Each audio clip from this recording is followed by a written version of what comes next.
Salam əziz tarix sevərlər, hər vaxtınız xeyir. Tarixi öyrənmək bizimlə daha asan oldu.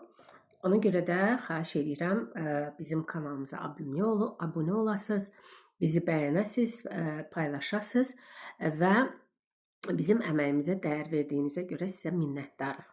Bugünkü dərsimiz 18-ci əsr demək Səfəvi dövləti haqqında danışacağıq. Deməli, bir dəqiqə. Səfəvi dövlətinin 18-ci əsrin əvvəli, demək 18-ci əsrin əvvəli Səfəvi dövlətinin vəziyyəti, yəni 18-ci əsr Səfəvi dövlətinin vəziyyəti. Demək, 17-ci əsrin sonu, 18-ci əsrin əvvəllərində Səfəvi dövləti dərin iqtisadi və siyasi böhran keçirirdi. Bunun əsasən aşağıdakı səbəbləri var idi. Bu səbəbləri biz daxili və xarici səbəblərə bölürük. Bunu daha asan öyrənməkdən ötəri bu səbəbləri ayırmaq lazımdır. Daxili səbəbləri nə idi? Biz bilirik ki, Osmanlı ilə Səfəvi arasında gedən aramsız müharibələr hər iki dövləti zəif düşürmüşdü, xüsusilə Səfəvi dövlətini zəif düşürmüşdü və su təchizatı zəifləmişdi, əkin sahələri, yəni döyüş meydanına çevrilmişdi, su irriqasiya sistemləri, yeraltı su kanalları, kəhrizlər dağılmışdı. Bundan başqa pul böhranı keçirilirdi. Deməli, saxta və qəlb pulların dövriyyəyə buraxılması, bu ölkədə qiymətli metalların azlığından xəbər verirdi ki, belə saxta pullar məsələn, qismən xaricdən gətirilirdi, qismən isə bu, deməli, saxta yollarla iqtisadi dövrəyə daxil olurdu və bu da əlbəttə ki, Səfəvi dövlətinin iqtisadi vəziyyətini gərginləşdirirdi. Ondan sonra şəhər iqtisadiyyatının tənəzzülü var idi ki, səbəbi ticarət və sənətlə məşğul olan əhalinin şəhərləri kütləvi surətdə tərk etməsi idi. Deməli, sənətkar və tacirlər şəhərləri sürətlə tərk edirdilər, kütləvi şəkildə tərk edib gedirdilər. Bu daxili səbəblərin həm də siyasi, bu iqtisadi səbəbləri idi, həm də siyasi səbəbləri var. Siyasi səbəbləri nədən ibarət idi? Siyasi səbəbi bu idi ki, dövlət idarəçiliyi böhran keçirirdi. Bunun səbəbi isə dövlət aparatındakı vəzifəli şəxslərin rüşvətxorluğu, fırıldaqçılığı idi. Məmur özbaşınalıqları, mülki bürokratiya. Bürokratiya nə deməkdir? Yeri gəlmişkən deyək ki, bürokratiya yəni hökumət strukturlarının nümayəndələrinin içərisində, dövlət məmurlarının içərisində süründürməçilik, yəni öz imtiyazlarından istifadə edirdilər, öz hüquqlarından istifadə edib xalqı incidirdilər. Bax, bu mülki bürokratiya idi. Rüşvətxorluğu dövləti xeyli zəiflətmişdi, dövlət idarə etmə aparatında səriştəsiz şəxslər yol tapmışdı. Bütün bunlar demək, daxili siyasi səbəblər hesab olunurdu. Deməli, xarici səbəblər nə idi? Xarici səbəblər isə, bu idi ki, məsələn, bu dövrdə, yəni 17-ci əsrdə Hindistana gedən ticarət yolları kəşf edilmişdi, su yolları kəşf edilmişdi, dəniz yolları kəşf edilmişdi. Ümumiyyətlə, bizə məlum olan bu coğrafi kəşflər nəticəsində dəniz yolları, ticarət yolları kəşf edildiyi üçün quru yollar, deməli, istifadədən kənarda qalmışdı. Dövlətin əsas gəlir mənbəyi olan ipək ixracatının aşağı düşməsi, Avropada keyfiyyətli, ucuz və manufaktura məhsullarının istehsalının artması nəticəsində sənətkarlıq məhsullarına olan tələbat getdikcə azalırdı və bu da xarici səbəblər idi. Bəs yaxşı, bu səbəbləri aradan götürməkdən ötəri dövlət hansı tədbirləri görürdü? O zaman, yəni Şah Sultan Süleymanın hakimiyyət dövrü idi. Süleyman 1694-1722-ci illərdə hakimiyyətdə olmuşdu. Deməli, Süleymanın tətbiq etdiyi tədbirlər nədən ibarət idi? Əvvəla o pul böhranını aradan qaldırmaqdan ötürü Ərdəbildə olan öz dədə-baba mülkünün deməli demək, ata-baba mülkündə, məqbərəsində olan qiymətli əşyaları əritdi, pul kəsməyi əmr etdi. Sonra 1699-1700, deməli 1699-1702-ci illərdə əhalini siyahıya aldı. Əhalinin siyahıya alması nəyə xidmət edirdi? Əlbəttə ki, vergilərin artırılmasına. Biz bundan qabaq keçmişik ki, əhalini siyahıya alıbdı. Deməli, Sasanilər əhalinin vergi verən əhalini siyahıya alıbdılar. Vergi verən əhalini siyahıya alıbdılar. Sonra biz bilirik ki, demək, Əməvilər siyahıya alıbdılar. Ərəblərin dövründə Əməvilər 725-ci ildə əhalini siyahıya almışdılar və bu da Səfəvilərin dövründə də 1699-1702-ci ildə Süleymanın dövründə əhali siyahıya alınmışdı. 18-ci əsrin əvvəllərindəki vəziyyəti ağırlaşdıran deməli səbəblərdən biri də şah hakimiyyətinə və yerli hakimlərə qarşı tez-tez üsyanların qalxması idi. Bu üsyanların da səbəbləri o idi ki, vergilər artırılırdı və demək, bu azmış kimi hələ olan baş verən quraqlıqlar da imkan vermirdi ki, bu məhsuldarlıq artsın və nəticədə əhali aclıq keçirirdi, qıtlıq, böhran baş verirdi və bu da əhalinin demək, üsyana qalxmasına səbəb olurdu. Demək, bu baş verən üsyanlardan biri də feodal zülmü və əhaliyə qarşı edilən özbaşınalıq idi. Şirvanda baş verən quraqlıq, aclıq deməli ən böyük üsyanlardan birinə səbəb oldu. Biz indiyənə qədər Səfəvi dövlətində qiyamlardan danışmışıq, amma indi artıq üsyanlardan danışırıq. Çünki 1707 və 1711-ci illərdə Carbalakəndə Səfəvi zülmünə qarşı üsyan baş verdi. Carbalakən ərazisində. Bu ilk kütləvi xalq çıxışları idi. İlk kütləvi xalq çıxışları idi. Demək, xalq çıxışları idi və bu üsyanda nə ilə nəticələndi? Əsas səbəbini gəlin araşdıraq. Səbəbi o idi ki, Şirvan bəylərbəyliyi Carlıların şimal sərhəddini qorumaq müqabilində xəzinədən aldığı maaşı özbaşına dayandırmışdı. Yəni, bu da üsyana gətirib çıxartdı. Üsyançılar Şamaxıya hücum etdilər. Şirvan bəylərbəyliyinin buradakı malikanəsini yandırdılar. Şirvan bəylərbəyi Həsənəli xanı öldürdülər. Deməli, Həsənəli xan öldürüldü. Biz indiyənə qədər demək, keçdiyimiz Şirvan bəylərbəyliyindən birinci Əlqas Mirzəni keçdik, yəni Əlqas Mirzə, hansı ki, demək, Şah 1-ci Təhmasibin qardaşı idi.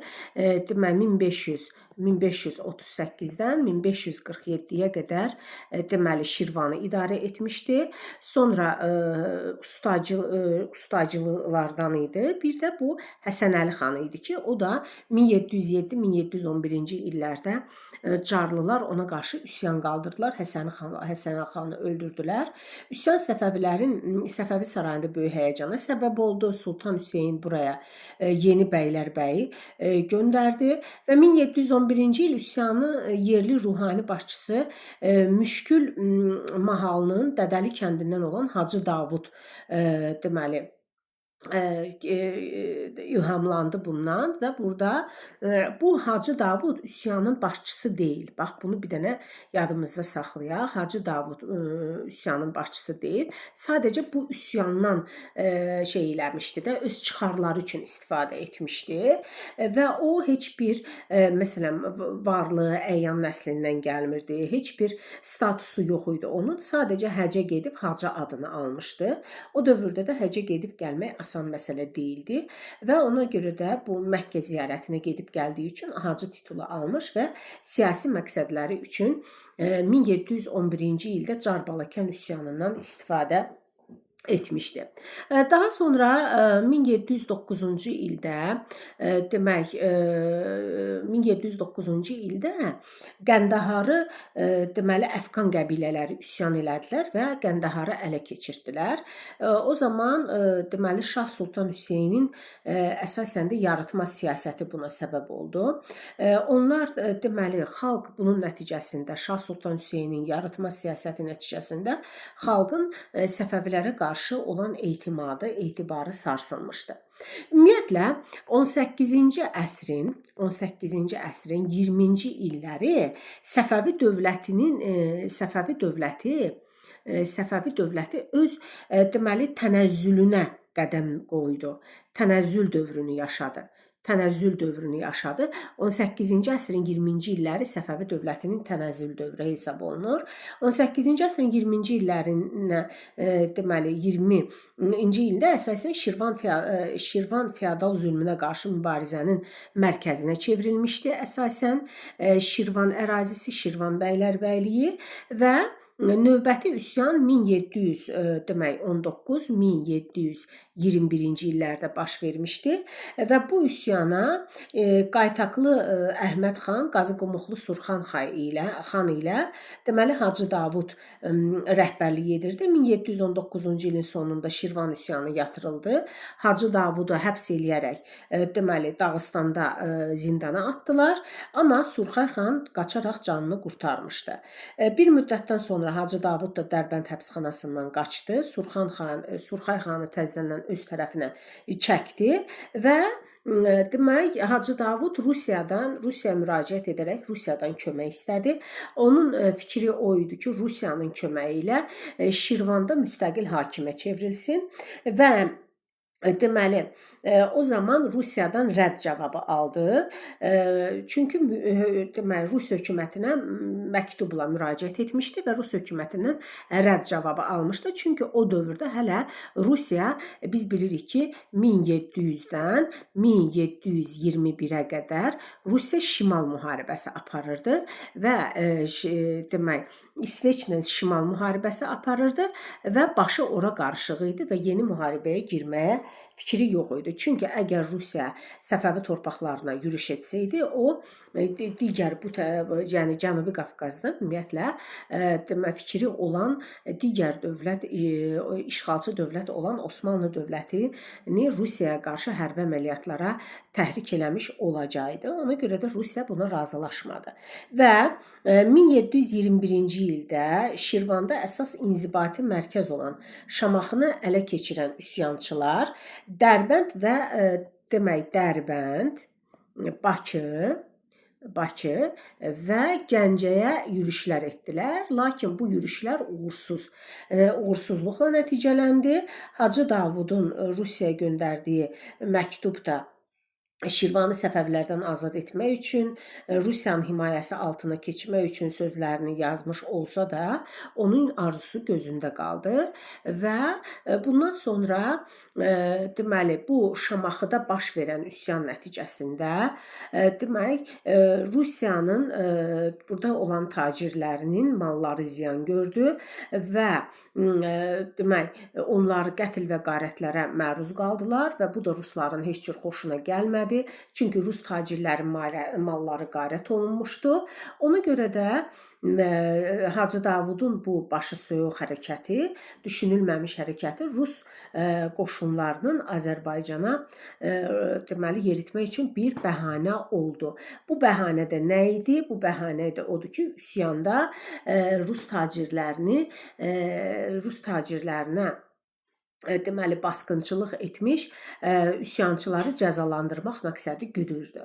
Sonra bu zaman Hacı Davud Rusiyadan rədd cavabı aldıqdan sonra Rusiyanın rəqibi Osmanlı dövlətinə müraciət etdi və Osmanlı dövlətində də bilirsiniz ki, 1703-1730-cu illərdə, yeri gəlmişkən bu dövrlərdə Lalə dövrü də yaşanıbdır. 1703-1730-cu illərdə Osmanlı dövlətində 3-cü Əhmədin hakimiyyət dövrü idi.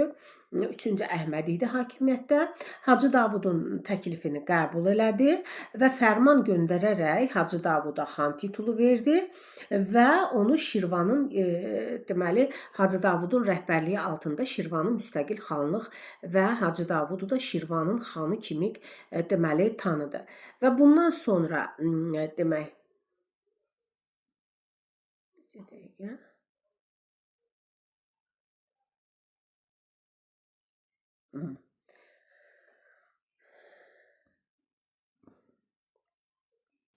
Beləliklə Hacı Davudun hərəkətləri Rusiya və Osmanlı dövlətinin deməli Rusiya və Osmanlı dövlətinin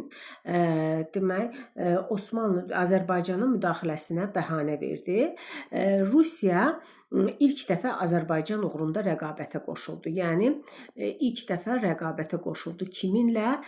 Deməli Osmanlı dövləti ilə rəqabətə qoşuldu. Demək, ümumiyyətlə üsyançıları himayə etmiş Osmanlı sultanları birinin keçmişi 2-ci Mehmet demək üsyan kimə? Deməli Uğurlu Məhəmmədə kömək eləmişdi 1474-cü ildə. Sonra 1-ci Süleyman kimə? 1-ci Süleyman demək Əlqas Mirzəyə 1547-ci ildə kömək eləmişdi. Əlqas Mirzə Səfəvi şahzadəsi Əlqas Mirzə, bir də Əlqas Mirzə Şirvanın bəylərbəyi idi, ilk bəylərbəy. Bir də 3-cü Əhməd idi ki, 3-cü Əhməd də Hacı Davuda kömək eləmişdi. Beləliklə 18-ci əsrin 1-ci rübündə Azərbaycan ərazisi 2 dənə bir-birinə rəqib olan dövlətin Rusiya və Osmanlının döyüş deməli meydanına çevrildi. Deməli Rusiyanın istəyi nədən ibarət idi? Rusiya Xəzəryanı bölgələri istəyirdi. Niyə? Çünki Rusiya ömür boyu isti dənizlərə çıxmaq arzusunda olubdu. Amma Osmanlı isə Azərbaycan torpaqlarına və Azərbaycanın belə deyək də xam mal mənbəyi kimi baxırdılar və Azərbaycanda olan demək xam mal mənbəyi kimi Azərbaycandan istifadə etmək istəyirdilər. Səfəvi dövlətini böhrandan çıxartmaqdan ötürü Sultan Hüseyn demək 1713-cü ildə Rusiyaya dostluq və ticarət müqaviləsi bağlamaq üçün Rusiyanın o zamankı paytaxtı Peterburqa elçi heyəti göndərdi. Biz bilirik ki, Peterburq şəhəri 1712-ci ildən Rusiya dövlətinin, Rusiya çarlığının paytaxtı olmuşdu. Peterburq 1713-cü ildə Peterburqa elçi heyəti göndərmişdi. Sultan Hüseynin təklifinə cavab olaraq 1-ci Pyotrun elçisi Artyom Volenski də demək həmin ildə Səfəvi sarayına gəlmiş, İsfahana gəlmiş və burada demək yerlilərlə razılığa gəlmişdi. Əsasən 1-ci Pyotr Artyom Volenskini niyə göndərirdi? Səbəbi nədən ibarət? Məqsədi nə idi?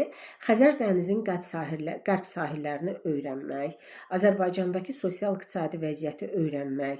1-ci Pyotr Volenskiyə bunun üçün tapşırıqlar vermişdi. Tapşırıqlar nədən ibarət idi? Tapşırıqlar o idi ki, karvan yollarının, otlaqların yerlərini müəyyənləşdirsin, Səfəvi qoşunları ilə müdafiə qurğuların vəziyyətini öyrənsin, rus tacirlərinin ticarətini inkişaf etdirmək üçün imkanların nə dərəcədə olmasını öyrənsin, Səfəvi ərazilərində xristianlarla əlaqə yaratsın. Əlbəttə ki, bu xristianlar kim olmalı idi?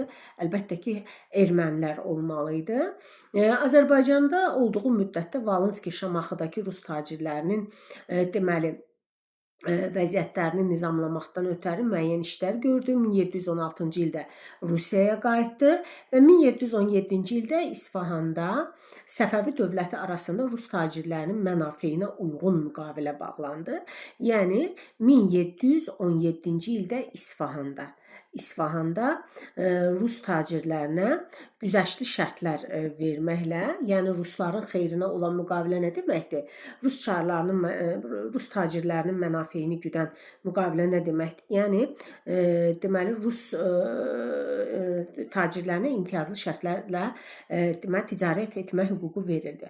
1-ci Pyotrun Xəzəryanı bölgələrə yürüşü əvvəl həyata keçirdiyi tədbirlər yenidən baxaq. Valinskinin Səfəvi dövlətinə göndərməsi, Artyomi Valinskidən söhbət gedir. Xəzərin qərb sahilindəki ekspedisiya göndərməsi, Şirvandakı olan rus konsulluğunu açmağa təşəbbüs etməsi.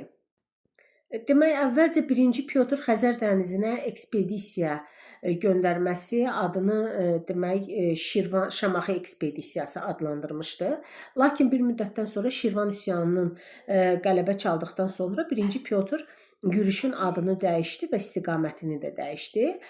Rusların Bakıya yürüş planı hazırlandığı bir zamanda, yəni 1722-ci ilin martında üsyan qaldıraraq Səfəvi şəhərlərinə hücum edən Afqanlar deməli 1722-ci ildə deməli İsfahanı tutdular.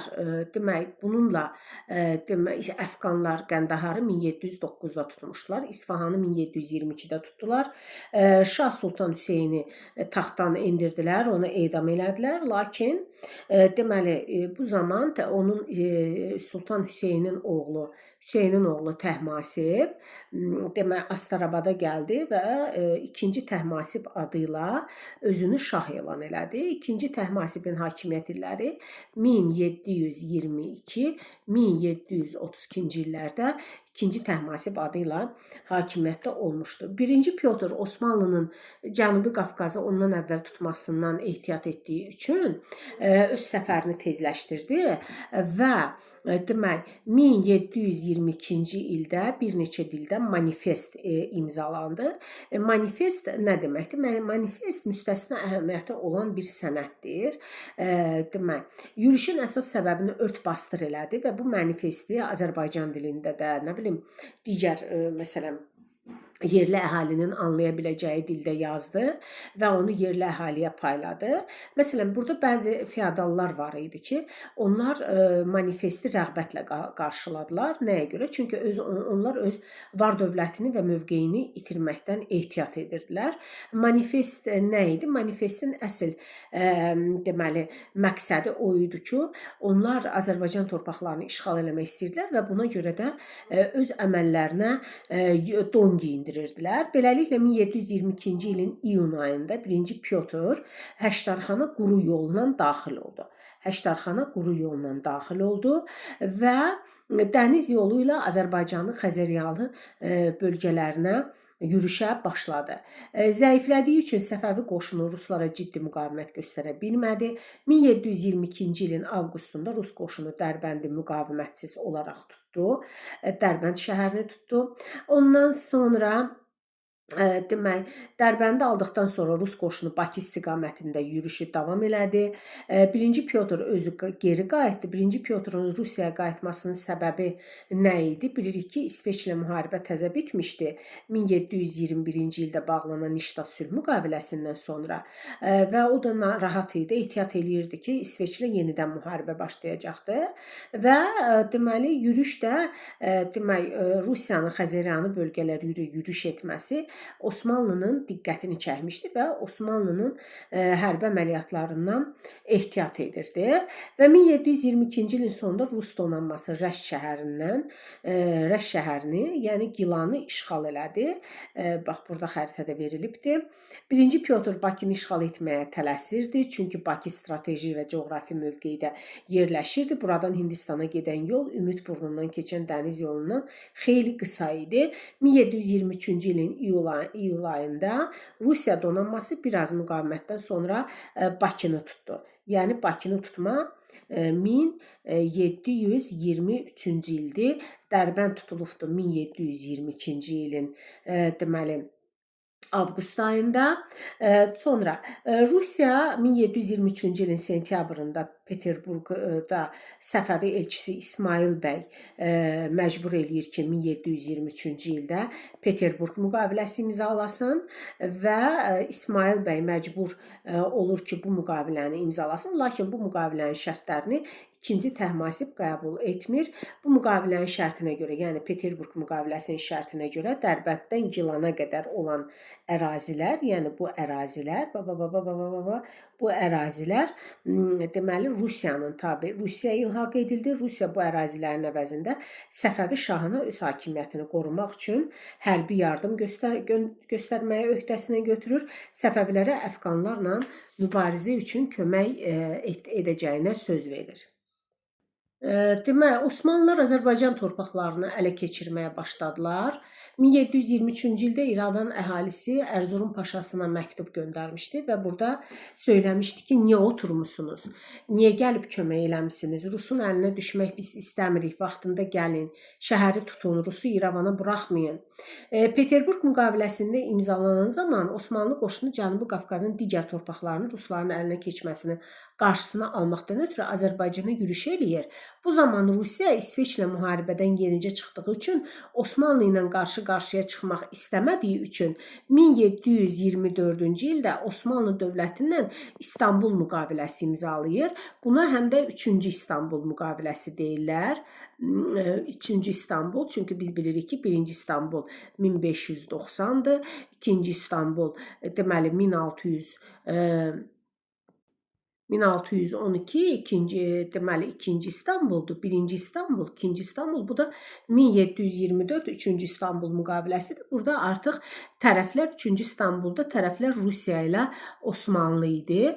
Bu müqaviləyə görə bütün Cənubi Qafqaz Osmanlı və Rusiya arasında bölüşdürüldü. Xəzəryanı ərazilər Rusiyanın tərkibinə daxil edildi. Yəni Osmanlı tərəfindən təsdiq edildi ki, bu Xəzəryanı bölgələr demək qalmalı idi Rusiyada.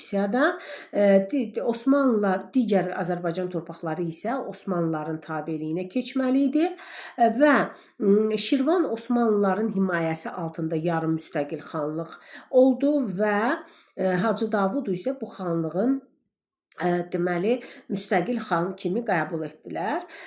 Deməli, lakin bu müqavilənin bir şərti də var idi ki, Osmanlılar Şirvanda hərbi qüvvə saxlamağa ixtiyarları yox idi. Ərdəbil şəhəri isə deməli Səfəvi ərazisi kimi tanındı. 1724-cü il İstanbul müqaviləsinə əsasən Cənubi Qafqaz faktiki olaraq Osmanlı ilə Rusiya arasında bölüşdürüldü. 1724-cü ildə Osmanlı qoşunları İrəvan, Naxçıvan, Ordubad, Xoyva və Mərənd şəhərlərini tutdular. Təbrizə doğru irəlilədilər və Təbriz ciddi müqavimət göstərdi. Təbrizi ala bilmədilər. Lakin 1725-ci ildə ala bildilər Təbrizi. 25-ci ilin avqust ayında aldılar və ondan sonra, yəni Təbrizdən sonra 25-in avqustunda Təbrizdən sonra Gəncəni tutdular. Gəncədən sonra isə Səfəvi ərazisi kimi tanınan Ərdəbil şəhərini tutdular. Artıq bu Ərdəbil şəhərini tutmaq bu Azərbaycan torpağı deyildi də, Səfəvi torpağı idi və Ərdəbilin tutulması münasibəti ilə deməli İstanbulda Topkapı sarayında atəşfəşanlıq keçirilmişdi. Beləliklə 1725-ci ilin sonu üçün Azərbaycanın böyük hissəsi Osmanlılar tərəfindən tutuldu. Xəzəryanı bölgəsi isə Rusiya tərəfindən tutuldu. 1727-ci ildə son olaraq Nabur, Şamaxının Nabur kəndində Nabur sülh müqaviləsi imzalanır. Nabur sülh müqaviləsinin deməli şərtləri isə demək sərhədləri müəyyənləşdirməkdən ötürü idi, dəqiqləşdirməkdən ötürü idi. Azərbaycan işğal edildikdən sonra Rusiyanın və Osmanlının burada idarəçilik dövrü başlamışdır. Demək, Rusiyanın idarəçilik dövrü 1723-1735-ci illəri əhatə eləyir. Bu illər ərzində deməli Rusiya burada komendant idarə üsulu yaratdı. komendant idarə üsulu yaradır. Bakı və Abşeronun komendantı Baryatinski təyin edilir və bu komendantın neft quyularını müsadirə edərək satışa çıxartması ona qarşı üsyanlara səbəb olur və bu üsyanlar deməli bir müddətdən sonra yatırılır. Burada deməli Abşeron neft quyuları barədə xüsusi sənəd idarəsi haqqında xüsusi sənəd reyestr adlı bir sənəd verilirdi ki, bu reyestr neft quyularının daşınması, nə bilim onlara sahib olması, qiymətini qeyd edilməsi kimi bir sənəd idi və burada demək, ruslar Azərbaycanın ərazisini deməli işğalçılıq siyasəti əsasən burada Azərbaycanda olan xam mala ümumiyyətlə maddi nemətlərə yiyələnməkdən ötürü idi. Rus mütəxəssisləri Kürd çayında gəmiçiliyin, balıqçılığın inkişafı məqsədi ilə burada bəzi tədbirlər gördülər. Rusiya Kürd çayının mənsəbinə yaxın yerdə Peterburq kimi şəhər salmaq istəyirdi. Burada Rusiyanın məqsədi Şərqin və Cənubi Qafqazın digər ölkələri ilə əlaqə yaratmaq idi. 1-ci Pyotr buraya erməniləri köçürmüşdü. 1724-cü il fərmanı ilə Azərbaycanın Xəzər dənizi sahillərinə, deməli əsasən Dərbənd və Bakı ərazisinə 1724-də erməniləri köçürdü. Ermənilərin köçürülməsi strateji cəhətdən əhəmiyyətli yerlərə köçürürdülər. 1-ci Pyotr erməniləri Azərbaycanda köçürtməyə məqsədi nə idi? Xəzəryanı bölgələrdə özünə siyasi, sosial dayaq yaratmaq, Azərbaycan torpaqlarında xristian əhalinin sayını artırmaq, özünə dırnaqarası etibarlı müttəfiq yerləşdirmək Azərbaycanın ərazisində. Rusiya işğalındakı Xəzəryanı Azərbaycan torpaqlarında təsərrüfat nisbətən canlı idi. Bunun səbəbi regionda əlverişli xammal mənbəyi kimi Rusların buranın tərbii sərvətlərinə olan ehtiyacları idi. Ona görə də buradakı bu xammal bazasını inkişaf elətdirirdilər. 1-ci Pyotrun vəfatından sonra, yəni 1725-ci ildə Pyotr ölür və Pyotr öldükdən sonra demək burada qalmağa maraq göstərmirdilər. Niyə? Çünki yol uzaq idi. Burada qalan əsgərləri qida ilə təmin eləməkdən ötəri onların deməli buna imkanları yetmirdi və bir də burada yerli əhali də onlara ərzaq, qida satmaqdan imtina eləyirdilər. Lakin Rusiya hökuməti bu torpaqlardan birdən-birə getməyə ehtiyat eləyirdi. Çünki Xəzəryanı bölgələrin Osmanlı tərəfindən ələ keçiriləcəyindən ehtiyat edirdi.